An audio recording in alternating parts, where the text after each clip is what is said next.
so I'm going to start off by asking you a question. Does anybody know who this girl is? Do not. Nope. No. Does anyone know what Brown versus Board of Education is? Yes. No. No. Can you tell me? The law that God has so they can get education from. Yeah. According to Oyez, the Supreme Court case website, it says that it was about segregation of public schools on the basis of race.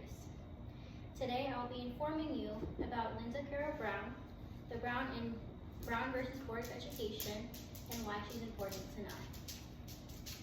To begin, I'm going to give you some information about her life prior to Brown versus Board.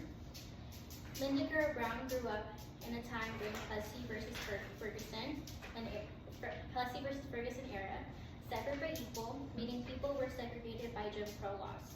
According to biography.com, Brown was born and raised in Topeka, Kansas, and was forced to cross railroad tracks and take a bus to elementary school, even though there was a school 4 blocks away from her house.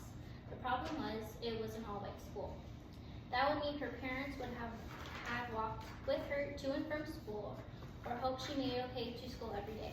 She was only 9 years old. Prior to the Brown versus Board case, the National Association for the Advancement of Colored People, or the NAACP, asked groups of African American parents to try and enroll their child in all-white schools. The NAACP knew and wanted the kids to be rejected in order to file a lawsuit and get Plessy versus Ferguson overturned. 13 families were in the lawsuit, one of them being Brown's family. Since her name, Brown, was the first on the list because it was in alphabetical order, the case would be known as Brown versus Board. Later in life, Brown stated, and I quote, "We lived in a mixed neighborhood, but when school time came, I would have to take a school bus and go clear across town, and all the white children I played with would go to this other school." End quote. She talked about how she felt exploited by media and couldn't understand all of the intention as a child, but she's glad that she made an impact and helped people get into schools. Linda Brown's story puts into perspective our privilege to have a free education through K through 12 and go to any school we want. Our paradigm as a society on education has changed, and we do take it for granted. The Las Vegas Review-Journal said that last year, 34.9% were chronically absent, and in the 2021 to 2022 school year, 40.6% of students did not go to school. This shows teens and young adults have changed their views on their education and possibly lost the old views and struggle even having the right to go to school. And while it's good that we don't have that struggle anymore in the United States, it does show that we have a privilege and we don't understand other people's perspective on education and how other countries are fighting for their education while we do take it for granted and don't show up. Linda Carroll Brown is an important figure in American history.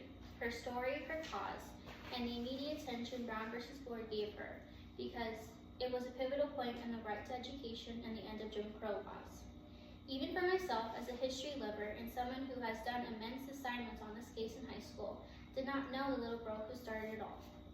Even as Brown got older, she continued to fight for desegregation in schools and worked with the American Civil Liberties Union in 1979 to stop racial division in Topeka and caused 3 new schools to be built as part of the integration efforts. This came from bibliography.com. In conclusion, Linda Carroll Brown helped overturn the unconstitutional case Plessy versus Ferguson and helped integrate and we see that in schools.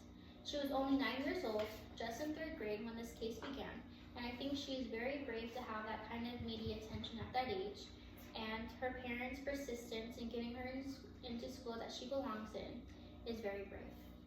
Linda Brown is someone we should know because of her story, her education, and to help us remember that even though our education system has difficulties and can get better, we have come a long way.